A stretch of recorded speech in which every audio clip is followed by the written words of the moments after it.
할렐루야. 우리 옆 사람하고 인사 한번 할까요? 사랑합니다. 축복합니다. 사랑합니다. 축복합니다. 할렐루야. 오늘은 사도행전 50번째 말씀입니다. 한밤중 감옥에서 부른 찬양의 능력, 이런 제목의 말씀이에요. 성령님께서는 바울과 선교팀 일행을 빌립보로 인도하셨습니다. 빌립보에 처음 도착했던 바울은 굉장히 당황했어요. 하나님께서 마게도냐 사람 환상을 보여주셨잖아요. 와서 우리를 도우라, 와서 우리를 도우라. 바울은 하나님께서 마게도냐로 가게 되면 모든 선교 사역을 인도하고 또 모든 준비를 마쳤을 것이라고 어쩌면 생각했을 수 있어요. 환상을 보여줬잖아요. 마게도냐 사람 한 사람이 환상 가운데 나타나서 와서 우리를 도와달라고 손짓까지 했잖아요. 그런데 막상 마게도냐 지역의 첫 도시인 빌립보에 도착해 보니 아는 사람도 없어요. 유대인의 회당도 없어요. 준비된 게 아무것도 없는 거예요. 정말 낯선 곳에서 이제 선교를 해야 되는데 얼마나 답답했겠습니까? 그럼에도 불구하고 바울은 낙심하지 않습니다. 우리 그리스도인들은 어디 여행을 가거나 먼 곳에 가서 좀 시간을 보내게 되면 예배드릴 교회를 좀 찾잖아요. 주일이 되면 어디 교회에 가서 예배를 드릴까 생각하고 교회 위치를 좀 확인하고, 그래서 주일이 되면 그 교회를 가서 예배를 드리는 거, 이게 굉장히 중요하거든요. 바울은 유대인의 회당에 가서 안식일을 지켰는데 유대인의 회당이 없는 거예요. 아무리 도시를 다녀봐도 회당이 없어요. 그리고 이제 첫 번째 안식일을 맞이하게 됩니다. 고민하던 바울은 강가로 나아갔어요. 유대인들은 회당이 없으면 프로시케라고 하는 기도처가 강가에 있다고 그랬잖아요. 강가에 나가서 안식일을 지키기 위해서 보니 유대인, 특별히 여인들, 귀부인들이 그곳에 모여 있는 겁니다. 바울은 그곳에서 복음을 전했고 유대인 기부인이었던 특별히 이 자주장사 루디아라고 하는 여인을 만나게 됩니다. 그 여인이 바울이 전하는 복음을 듣고 예수를 믿은 거예요. 그리고 그것으로 끝난 게 아니라 자기의 집으로 선교팀 일행을 모시고 가서 자기 집을 기도처로 또 전도처로 삼게 해서 바울과 선교팀이 빌립보에서 열심히 복음을 전할 수 있도록 뒤를 봐주게 된 것입니다. 그래서 이제 바울은 어느 정도 안정을 찾고 본격적으로 빌립보를 이제 시내를 다니면서 복음을 전하기에 힘을 썼어요. 그런데 하루는 복음을 전하는데 점치는 귀신 들린 여인이 자꾸 뒤를 따라오면서 바울과 선교팀을 따라다니면서 이 사람들은 지극히 높은 하나님의 종으로 구원의 길을 너희에게 전하고 있다, 이런 소리를 자꾸 하는 거예요. 점치는 귀신 들린 여인이 하니 어쩌면은 또 사람들이 더 집중해서 들을 수도 있겠지만 그렇지 않아요. 점치는 귀신 들린 여인의 그 믿는 신정도로 바울이 전하는 예수님을 평가절하해버릴 가능성이 훨씬 큽니다. 자신이 점칠 때 부르는 그 신과 바울이 전하는 예수 그리스도가 동일선상에 놓이게 될 수 있다라는 거예요. 그래서 바울이 복음을 전하면서 계속해서 하루 이틀도 아니고 매일마다 이 여인이 따라다니면서 외치니 아주 방해가 되는 거예요. 그리고 또 그 여인이 불쌍한 거죠. 귀신 들려서 저렇게 소리 지르고 다니고 그러니 참 얼마나 안 됐습니까? 그래서 바울이 귀신을 향해서 외칩니다. 더러운 귀신아, 그 여인에게서 나가라. 예수의 이름으로 명령하노니 떠나가라. 그랬더니 신기하게 귀신이 나가버렸어요. 귀신이 나가버리니까 이 여인이 더 이상 점을 치지 못하는 거죠. 여러분, 귀신이 나간 거 좋아요? 안 좋아요? 좋은 일이잖아요. 그런데 귀신이 나간 것 때문에 열받은 사람이 있어요. 귀신이 나간 것 때문에 기분 나쁜 사람이 있어요. 이 사람들은 사람을, 이 여인을 이용해서 돈을 벌었던 아주 좀 나쁜 사람들입니다. 이 사람들은 정말 수입이 끊어지다 보니 기분이 나쁜 거예요. 그래서 이 사람들이 바울과 바나바를 모함하게 되고 관리들에게 데려가서 이상한 풍속을 전한다, 이성을 소동케 한다, 이런 제목으로 고발을 해버립니다. 한번 본문 한번 읽어볼까요? 사도행전 16장 19절에서 24절입니다. 시작. 여종의 주인들은 자기 수익의 소망이 끊어진 것을 보고 바울과 실라를 붙잡아 장토로 관리들에게 끌어다가 상관들 앞에 데리고 가서 말하되, 이 사람들이 유대인인데 우리 성을 심히 요란하게 하여 로마 사람인 우리가 받지도 못하고 행하지도 못할 풍속을 전한다 하거늘 무리가 일제히 일어나 고발하니 상관들이 옷을 찢어벗기고 매로 치라 하여 많이 친 후에 옥에 가두고 간수에게 명하여 든든히 지키라 하니 그가 이러한 명령을 받아 그들을 깊은 옥에 가두고 그 발을 착고에 든든히 채웠더니. 아멘. 점치는 여인을 이용해 먹더니 이제 귀신이 나가자 더 이상 돈을 벌 수 없으니 바울과 바나바에 대해서 엄청 화가 났어요. 그래서 이제 이 사람들을 우리 바울 선교팀을 이제 관아에 고발을 하면서 이 성을 소동하게 하는 사람들이다, 그리고 이상한 풍속을 전하는 사람들이다, 그러면서 관원들에게 넘겨버립니다. 하여튼 그래서 이제 바울과 실라 또 선교팀 일행은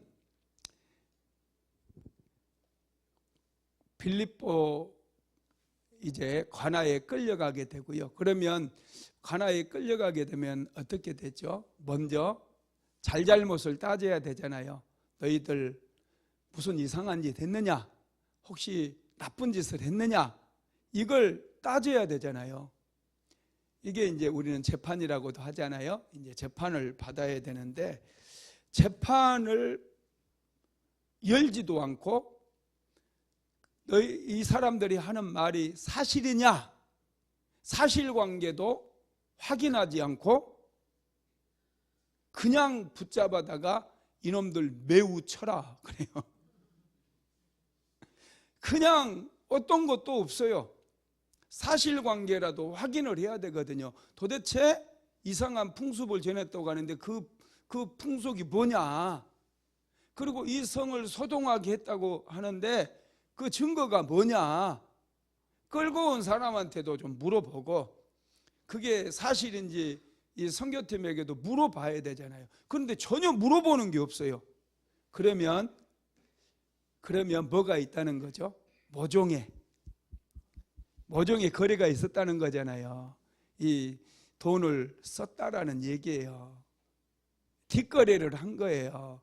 얘네들 좀 우리가 패면은 우리가 폭행죄로 걸리니 당신들이 공권력으로 그냥 대신 확 좀 패달라고 공권력의 힘을 빌려가지고 바울과 선교팀을 좀 혼내달라고 그렇게 모종의 거래가 있었던 거죠.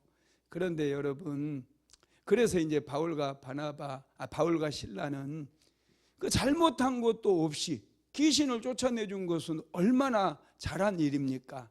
사람에게 귀신 들려서 사람 노릇도 못하고 정말 고통을 받는데 그 귀신 쫓아내준 게 얼마나 귀한 일이에요.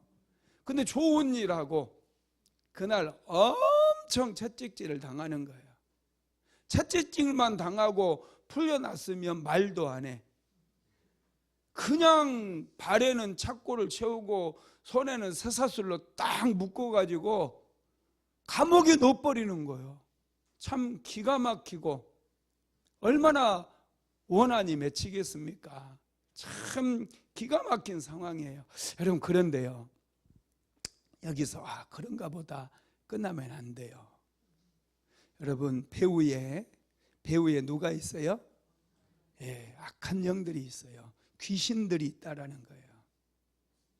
점치는 귀신 들렸던 여인, 귀신의 입장에서 봐도요, 이건 굉장히 기분 나빠요. 한 사람 몸을 빌려서 몸속에 들어가서 아주 잘 편안하게, 귀신들은요 사람 몸에 영으로만 존재하기 때문에 이 사람 몸이나 짐승들 안에 들어가면 굉장히 안식을 느끼고 평안함을 느낀대요. 그래서 귀신들이 사람에게 많이 들어가고 또 이 짐승들에게도 들어가는 경우들이 있어요. 돼지한테 들어갔었잖아요, 그죠? 2,000마리 돼지떼에게 들어갔던 거 우리는 알고 있어요. 이 귀신들은 들어가면 아주 편안한데 바울이 나가라고 그런 거예요.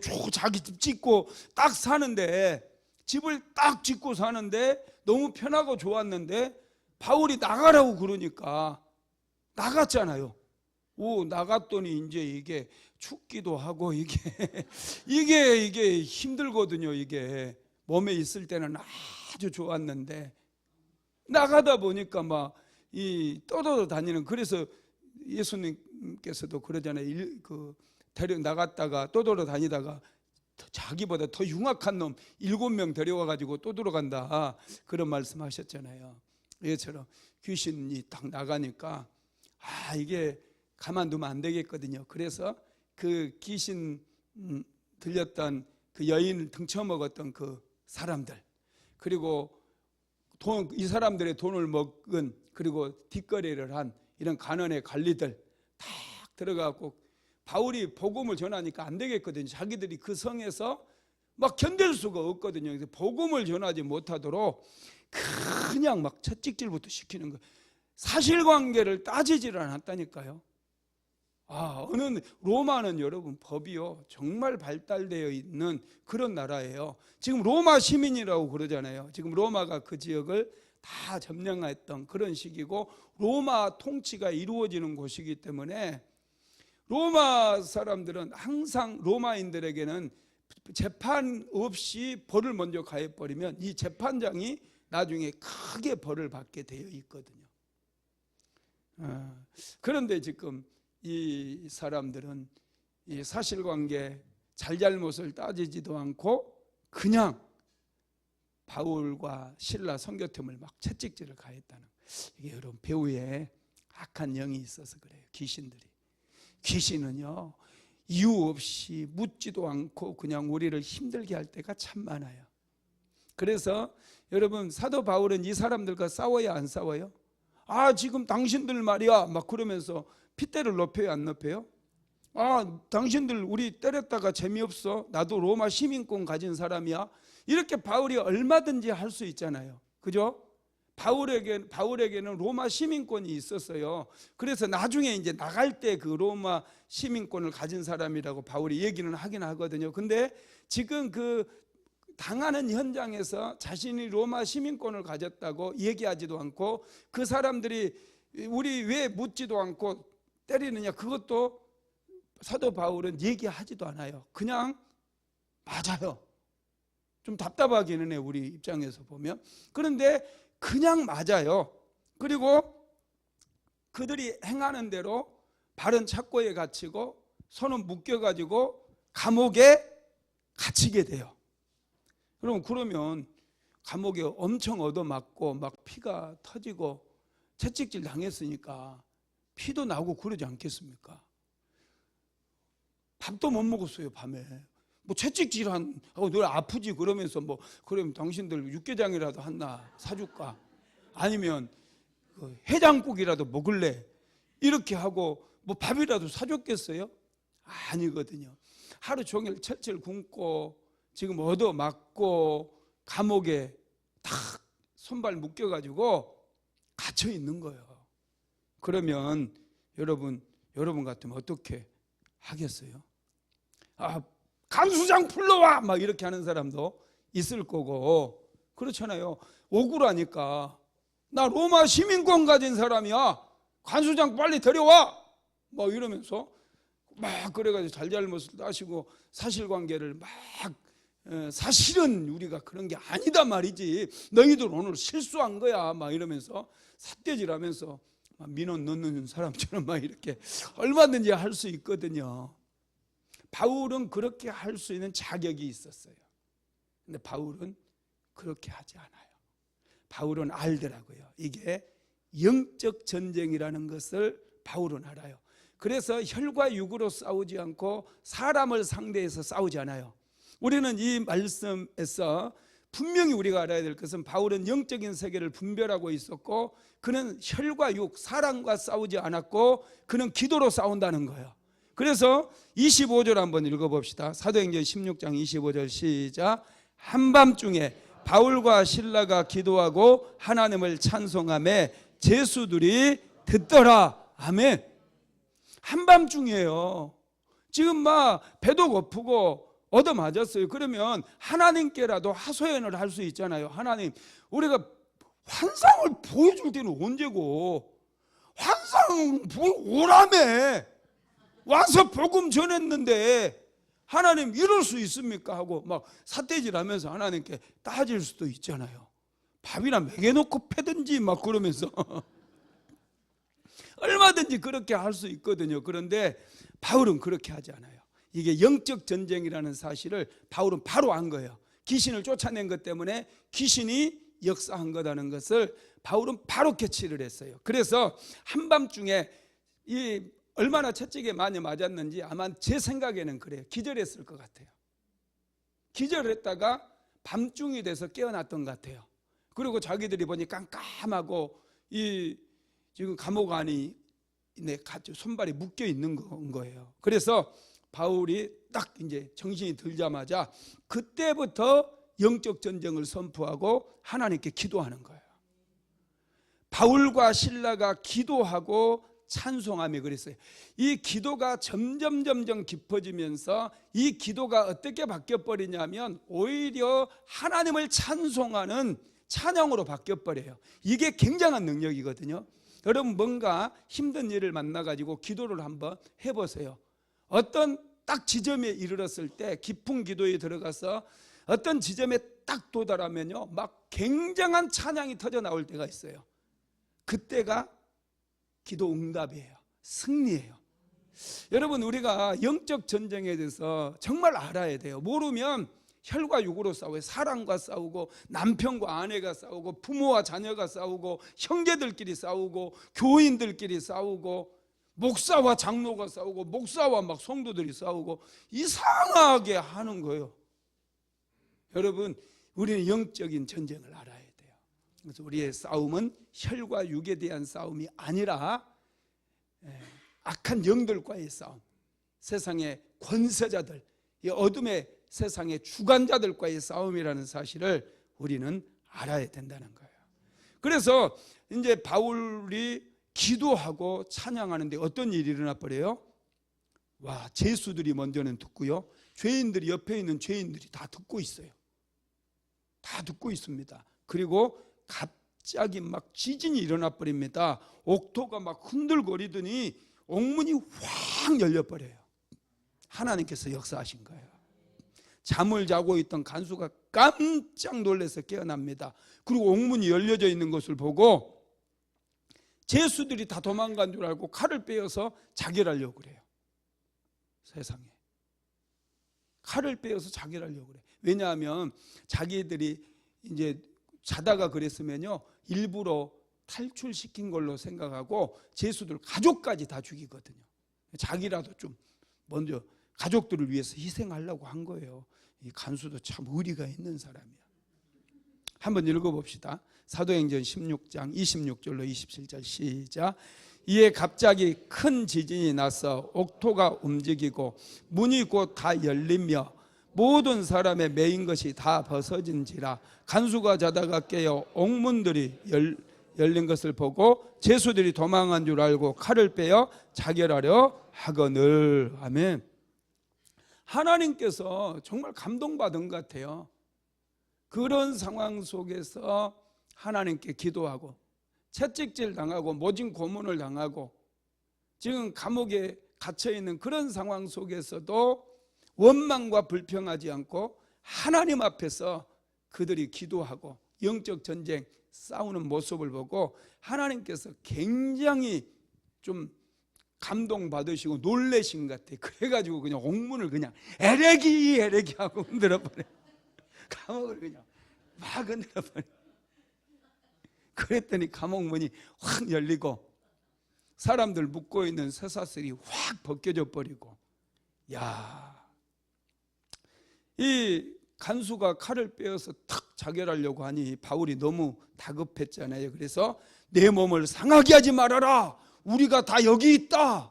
우리 한 명도 도망 안 갔다. 이런 거예요. 간수가 너무 놀라서 횃불을 들고 감옥 안을 살펴보니 정말로 다 있는 거예요. 충격을 받고요, 간수가 선생님이라고 불러요. 이 죄인들아 이렇게 부른 게 아니라 선생들아, 우리가 어떻게 하여야 구원을 얻으리까. 그래요. 바울이 바로 얘기해. 주 예수를 믿으라. 그리하면 너와 내 집이 구원을 얻으리라. 예수밖에 없다는 거예요. 예수 믿어야 구원을 받는다는 거예요. 여러분 정말 놀랍죠? 기도하면 정말 놀라운 일이 일어나요. 기도가 깊어지고 여러분이 밤에 잠을 잘 수 없을 정도로 어떤 고통스러운 일이 있을 때가 있거든요. 인생을 살다 보면 정말 막 후회가 되고 내 발등을 찍고 싶을 그럴 때가 있어요. 또 그런 문제를 만날 때가 있어요. 그럴 때 하나님 앞에 겸손함으로 엎드려서 간절히 응답이 올 때까지 내가 이 자리에서 일어나지 아니하리라. 하나님 도와주세요. 하나님 역사해 주세요. 간절히 기도하다 보면요, 어느 순간 딱 내 생각이 바뀌면서요, 갑자기 막 기쁨이 올라오고 하나님을 찬양하고 싶은 찬양이 막 터져 나와요. 그래서 찬양을 부르게 되면 신기하게 역사가 있나요. 제가 이런 경험을 많이 했어요. 정말 힘들고 그럴 때 내가 산에 올라가서 기도했다고 그랬잖아요. 산에 가서 하나님께 막 1시간 이상 기도하고 어쩔 때는 막 더 기도하고, 그러면 신기하게요, 찬양이 터져 나와요. 지금 환경은 그대로인 것 같고 답답한 상황은 그대로인데 찬양이 터져 나와요. 내 마음에 하늘의 문이 열린 것 같아요. 그렇게 여러분 그런 시간들을 딱 지나고 나면 당장은 열리진 않아도 정말 기적 같은 일들이 많이 일어나더라고요. 역사가 일어나고. 할렐루야. 찬양은 여러분 굉장한 능력이 있어요. 그래서 제가 기도할 때마다 늘 애우는 시편이 있거든요. 기도할 때마다 늘 애우는 시편. 저는 이 시편의 능력을 경험을 했기 때문에, 이 말씀의 능력을 내가 막 뼈저리게 경험을 했기 때문에 기도할 때마다는 아침에도 이 시편을 1절부터 5절까지 외우고 또 그 기도 시작할 때도 외우고 저녁에도 외우고 맨날 외워요. 시편 103편 1절에서 5절까지입니다. 한번 같이 한번 읽어보겠습니다. 시작. 내 영혼아 여호와를 송축하라. 내 속에 있는 것들아 다 그의 거룩한 이름을 송축하라. 내 영혼아 여호와를 송축하며 그의 모든 은택을 잊지 말지어다. 그가 내 모든 죄악을 사하시며 내 모든 병을 고치시며 내 생명을 파멸해서 속량하시고 인자와 긍휼로 간을 씌우시며 좋은 곳으로 내 소원을 만족하게 하사 내 청춘을 독수리같이 새롭게 하시는도다. 와, 정말 감동이 되는 시편 아닙니까? 막 이 시편을 읽을 때마다 막 전율이 올 때가 많아요. 그래서 이 시편 완전히 애우세요. 애우고 기도할 때마다 막 1절부터 5절까지 계속 애우면서 좀 의미를 생각하면서 여러분 해보세요. 이 시편에는요 굉장한 찬양의 능력이 나타나 있거든요. 우리가 찬양할 때 어떤 일이 일어난다고 그랬어요? 3절에 보면 그가 내 모든 죄악을 사하시며, 우리가 하나님을 찬양할 때 하나님께서 우리의 모든 죄악을 다 용서해 버린대요. 다 사해 주신대요. 여러분들에게 허물이 있고 죄가 있다 할지라도 더 이상 저주가 여러분의 인생을 도적질하지 못하도록 이 모든 죄를 다 사해 주시고 없애 주신다는 거예요. 와, 죄 용서의 축복이 일어난대요. 여러분 감격이 되지 않습니까? 나만 감격되는 것 같아. 할렐루야. 그리고 3절 하반절에 보면은요 내 모든 병을 고치시며 그랬어요. 여호와를 송축하면 막 병이 고쳐진다는 거예요. 여러분 질병 때문에 기도하다가 막 하나님을 찬양하세요. 이 찬양의 능력이 얼마나 강력한지 내 모든 병, 여기 모든이라고 그랬어요. 예, 암병, 당뇨병, 고혈압, 관절염, 오늘 다 병 쉬어볼까? 아멘 할 때까지. 여러분 이게 다 모든 병을 다 고쳐버린대요. 기침도 고치고 감기도 고치고. 할렐루야. 그다음에 4절에 보면은요 내 생명을 파멸해서 속량하시고 인자와 긍휼로 관을 씌워준대요. 하나님을 찬양하면 우리의 생명이 파멸의 지경에 이르러서 고통당하고 있을지라도 하나님께서 우리를 다 용서해 주시고 속량하셔서 인자와 긍휼로 관을 씌워 주시겠다는 거예요. 여러분 뭐 흥분되지 않아요? 뭐가요? 하나님을 찬양할 때. 이래도 찬양 안 하실 거예요? 저는 이 시편 매일마다 그래서 내가 이 시편을 암송하고 시작할 때도 하고 끝날 때도 하고 막 기도할 때 몇 번씩 이 시편 말씀을 제가 하나님께 올려드려요. 이거 약속이잖아요. 약속. 하나님 약속하셨잖아요. 그러면서 그 다음에 5절에 보면은요 좋은 것으로 내 소원을 만족하게 하사 그랬어요. 좋은 것으로 내 소원을 만족하게 해주신다는 거예요. 모든 좋은 것을 주신대요. 하나님을 찬송하면, 기도하고 찬송하면 여러분 좋은 것을 주시는 하나님이시에요. 그리고 5번째로는 내 청춘을 독수리같이 새롭게 하시는도다 그랬어요. 독수리같이 새롭게 해주신대요. 여러분 독수리 수명은 80살이 돼요. 80년 산대요. 우리 독수리보다 못하게 살면 안 됩니다. 다들 90세 이상은 꼭 드시고 할렐루야 아프지도 말고 건강하게 삽시다. 독수리는 그런데 한 40살까지는 산대요. 40살 사는데 이 독수리가 40살이 되면은요 바위에 높은 바위에 올라가서요 자기 부리 있죠. 이 부리를 그냥 막 내리친대요. 바위에다가 탁탁 쳐가지고 치면은요 이 부리가 깨지면서 딱 떨어져 나가고 새로운 부리가 나온대요. 그러면 이 새로운 부리를 가지고 자기 발톱을 다 찧어가지고요 발톱을 다 빼버린대요. 그러면 이게 완전히 새롭게 되는 거예요. 그래가지고 40년을 다 산다는 거예요. 만약에 부리를 안 깨뜨리고 발톱을 안 뽑으면 40년 살다 죽는 거야. 그러니까 좀 지금 나이 들으셔서 힘든 일 찾아와도 걱정하지 말아요. 하나님은 우리에게 새로운 부리를 주시고 새로운 발톱도 주십니다. 그래서 40년을 더 살게 만들어 주시는 거예요.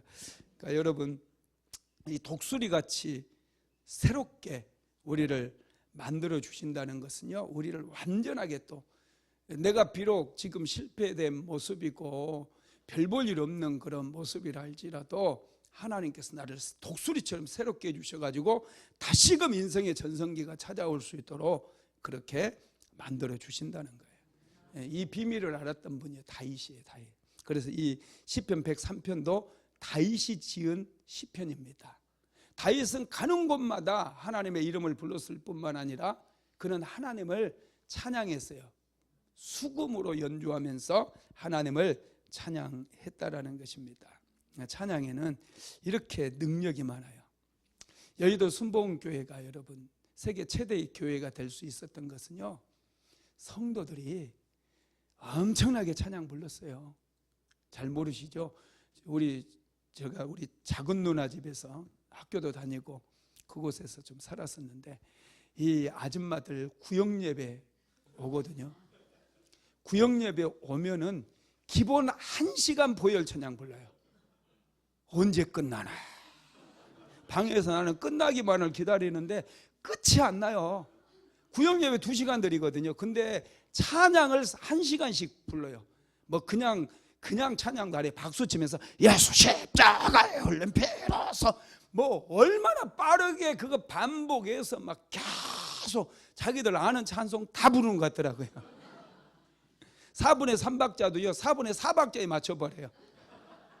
그렇게 막 열심히 보혈 찬양 부르다 보니까 가정의 문제가 해결되고, 그래서 사실은 가정 예배가 필요한 거예요. 이 구역 예배가 가정에 가서 드리는 게 필요했던 거예요. 그때는 참 우리나라도 가난하고 참 가정들마다 문제가 많았었잖아요. 그렇게 막 가정에서 찬양을 막 부르고 그러니 귀신들이 한 길로 왔다 7길로 몰러 가는 거. 이 집에 있다가는 나 죽겠다 진짜 막 그래가지고. 이 찬양이 여러분 능력이에요. 가정에서도요 좀 찬송 좀 하세요. 찬송가를 좀 많이 부르시기를 바랍니다. 이 찬양은 굉장한 능력입니다. 이렇게 바울이 빌립보 감옥에서 이것은 영적 전쟁이라는 사실을 빨리 캐치를 했고, 바울은 하나님을 향해서도 원망하지 않았고 자기를 억울하게 막 먼저 채찍질해버리고 고통스럽게 만들었던 그 사람들 불러달라고, 내가 로마 시민권을 가진 사람이다 항의하거나 그 사람들과 싸우려고 하지 않고 이것은 영적 전쟁이라는 사실을 깨닫고 바울은 하나님께 기도했으며 하나님께 찬양했다는 거예요. 그랬을 때 하나님께서도 역사하셔가지고 감옥의 문이 열려지게 되고 전도의 문까지 열리잖아요. 간수장이가 어떻게 해야 우리가 구원을 얻으리까? 주 예수를 믿으라. 그리하면 너와 내 집이 구원을 얻으리라. 그래서요 이 간수장이가 그 밤에 바울을 자기 집으로 데리고 와가지고 깨끗이 씻어줍니다. 상처를 다 소독해주고요, 약도 발라주고요, 그리고 극진하게 밥을 해가지고 따뜻한 밥을 탁 융숭하게 대접을 해요. 그리고 바울에게 자기 가족들에게도 복음을 전해달라고 그렇게 해서 그 가족에게 바울이 복음을 전해요. 그 밤에. 그랬더니 그 가족 모두가 예수를 믿기로 결단을 합니다. 그렇게 해서 여러분 빌립보 교회가 탄생한 거예요. 빌립보 교회의 이 개척 멤버가 이 자주장사 루디아, 그리고 이 간수장이의 가족, 그리고 점치는 귀신 들렸던 여인. 할렐루야. 참 종류도 여러 가지다. 그런데 이 교회가 정말로 건강한 교회다니까요. 이 교회가요, 사도 바울이 선교를 할 때 선교비를 보내줘요. 한두 번이 아니라 지속적으로. 이렇게 참 빌립보 교회가 대단한 교회가 될 수 있었던 것은 바울이 영적 전쟁에서 승리를 거두면서 그곳에 교회가 세워지게 되고 그곳에 많은 이제 심령들이 예수를 믿는 역사가 일어나게 되었다라는 것입니다. 여러분 그렇습니다. 저와 여러분도요 이 영적인 세계를 알아야 돼요. 그래서 혈과 육으로 싸우려고 하지 마시고 항상 배후에, 남편 배후에, 또 자녀들 배후에, 아내들 배후에 어둠의 영들이 있어서 저렇게 또 나의 성질을 건들 수 있다라는 거. 그래서 이건 혈과 육으로 싸우면 안 되고 이건 기도로 싸워야 된다 생각하고 여러분 기도로 싸우시고요. 안 되면 찬송가 펴놓고 그냥 얘기도 하지 마시고 그냥 막 불러대요. 막 한 번은 전에 아는 그때 제 신학 대학원 다닐 때 동기 전도사님이셨는데 그분이 아주 큰 학원도 하고 그랬던 분이거든요. 하루는 자기 집에 갔더니 자기 장모님 모시고 살았는데 장모님이 갑자기 그러더래요. 누구요? 누구냐고. 누군데 우리 집 왔어? 그러더래요. 이게 뭐예요? 네, 치매가 딱 와버린 거예요. 그래서 아찔하더래요. 이제 치매가 와버리면 어떻게 하냐고요. 아찔하더래요. 그래서 그 장모님 앞에 딱 놓고요, 그냥 보혈 찬송을 불렀대요. 계속 예수 십자가에 흘린 피 하면서 한 30분을 딱 불렀더니 아이고 사이 왔는가 그러더래요. 야, 이게 굉장히 놀랬대요. 그래서 여러분, 이게 이제 장모님하고 계속 이분이요 찬양을 계속 부른 거예요. 그랬더니 치매가 싹 사라져 버렸대요. 참 놀라워요. 여러분, 찬양은 능력인 것 믿으시기 바랍니다. 말씀을 마무리하겠습니다. 우리의 인생의 모든 문제 해답은 주 예수님에게 있습니다. 교육 문제도, 정치 문제도, 가정 문제도, 교회 문제도 예수 안에 해답이 있어요. 예수의 이름 부르는 자 반드시 승리하게 됩니다. 예수의 이름을 부르는 가정 반드시 하늘의 문이 열려집니다. 가정도 행복하고 화평하고 가정에서 하는 모든 일들 다 잘 되는 거 믿게 되기를 주님의 이름으로 축복합니다. 고마우신 하나님 감사합니다. 바울은 영적인 분별력이 있으므로 혈과 육으로 싸우는 시간을 허비하지 아니하였고 까닭없이 당하는 고난 가운데서도 하나님께 원망하거나 불평하지 않았습니다. 그는 하나님께 기도했고 영적인 싸움을 싸움으로 마침내 승리를 거두고 빌립보 교회가 탄생하는 큰 축복을 누리게 되었습니다.